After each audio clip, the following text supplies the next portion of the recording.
Урматтуу Москва шаарындагы мекемештер, эгерде сиз жакын арада Казакстанга чыгып келүүнү ниет кылсаңыз, сизге тажрыйбалуу да сыккан айдоочу Жыргалбекти сунуштайбыз. Биздин Альфард заман бапуналар сиздердин кызматыңыздарда. Өзүбүз үйүңүздөрдөн алып кетебиз. Узак жолдо сиз үчүн ыңгайлуу жана кенен.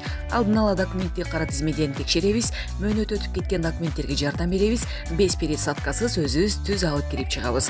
Биздин дарек метро проспект Мира 39А. Толук маалымат 7968 402 42 72. Жапаров чек ара кызматына 2 жылда 20 миллиард сомдон ашуун каражат жумшалды. Бүгүн 23 ноябрда жогорку кеңеште баянама жасап жатып, министрлер кабинетинин төрагасы Акылбек Жапаров мамлекеттик чек арада жана күч түзүмдөрүндө жүргүзүлүп жаткан иштерге токтолду. Өз сөзүндө ал кыргыз-өзбек мамлекеттик чек арасын делимитациялоо процесси аяктаганын, ал эми кыргыз-тажик мамлекеттик чек арасын тактоо иштери эки өлкөнүн дипломатиялык түшүнүүчүлүк нугуна түшкөндүгүн билдирди. Чек ара кызматына 2 жылда 20 миллиард сомдон ашуун каражат жумшалды. Курал-жарактар, учкутсуз учактар, брондолгон машиналар, КАМАЗдарды сатып алдык, деди төрага. Акылбек Жапаров ошондой эле өзгөчө кырдаалдар министрлигинин техникалары 2 жылда 100% жаңыланганын айтты. Элди бөөдө кырсыктардан сактоо, алдын алуу, кесепеттерин жоюу үчүн өзгөчө кырдаалдар министрлигинин бюджети 2 жылда 4 эсеге көтөрүлдү. 30 жылда биринчи жолу өзгөчө кырдаалдар министрлиги 3 тик учакка ок ээ болду.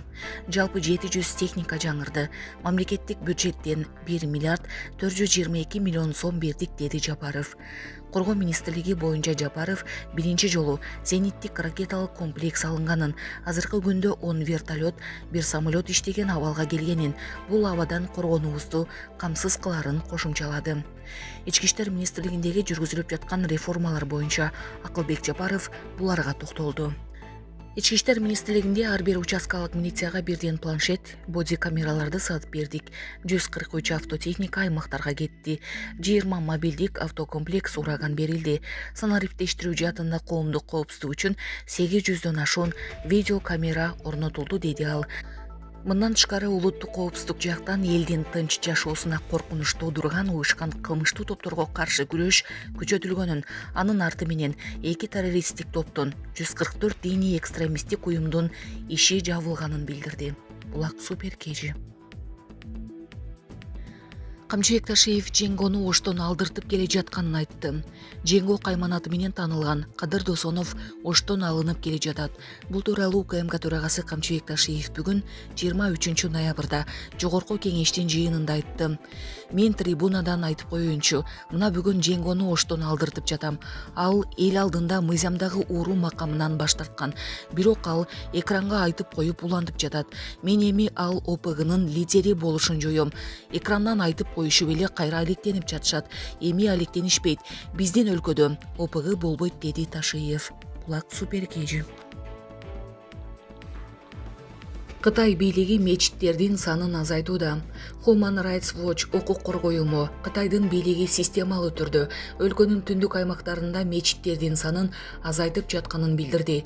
Уюмдун 22 ноябрда жарыяланган баяндамасына ылайык, Бейжин, Нинсяхуи жана Гансу провинцияларындагы мечиттерди жаап, сүрдүрүп же башка максаттарда пайдаланууга берүүдө. Баяндамада бул провинциялардагы шаар кыштактардын чогултулган бир топ мисалдар сүрөттөрдүн коштоосунда жарыяланган. Мусулмандардын архитектуралык өзгөчөлүктөрү да жок кылынууда. Алсак ал жерлерде мунаралары буздурулган мечиттер бар. Бул түрдө улуттардын жана диний топтордун өкүлдөрү жашаган аймактарды кытайлаштыруу саясатынын бир бөлүгү деп жазылган баяндамада.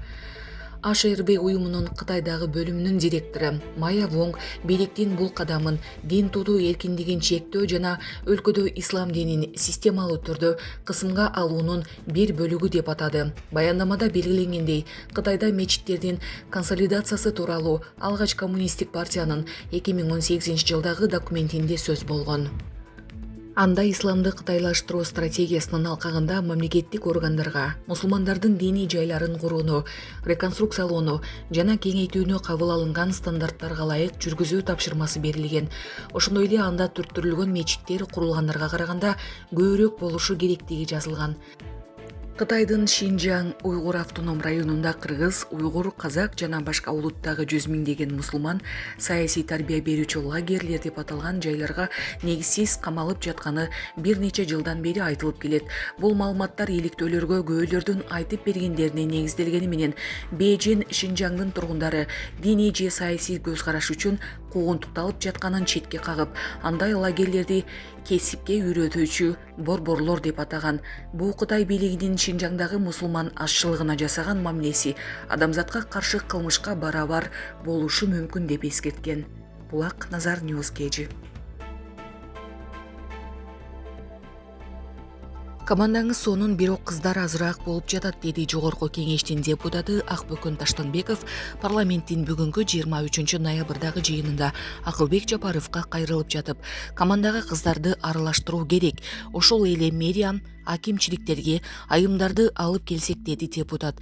Эскерте кетсек, ушул тапта Жогорку Кеңеште 2022 жылга республикалык бюджеттин аткарылышы, 2023 жылдын бюджетине өзгөртүүлөрдү киргизүү боюнча отчету каралып жатат. Булак Супер KG. Орусияда 2 поезд бетме-бет сүзүштү. Орусиянын Ульяновск районуна жакын жердеги Куйбышев темир жолунун 962 чакырымында жүргүнчүлөрдү ташуучу поезд менен тепловоз бетме-бет сүзүштү. Мындай видео социалдык тармактарга тарады. Кырсыктын кесепетинен ондогон жүргүнчүлөр жабыркаган. Жүргүнчүлөрдү ташуучу поезд Адлерге бара жаткан. Ал кагышкан тепловоз станцияда турган. Орус темир жолдорунун басма сөз кызматы айдоочу шашылыш түрдө тормозду басып, бирок кагылышууну алдын алуу мүмкүн болбогонун билдирди. Жүргүнчүлөрдүн ташыган поездде 396 адам, анын ичинде 94 бала болгон. Кырсыктан улам поезд 1 саат 21 мүнөткө кармалып турган. Алдын ала маалыматтар боюнча жолду көрсөтүүчү система иштебей калгандыгына байланыштуу бул кырсык болгон. Булак Супер KG.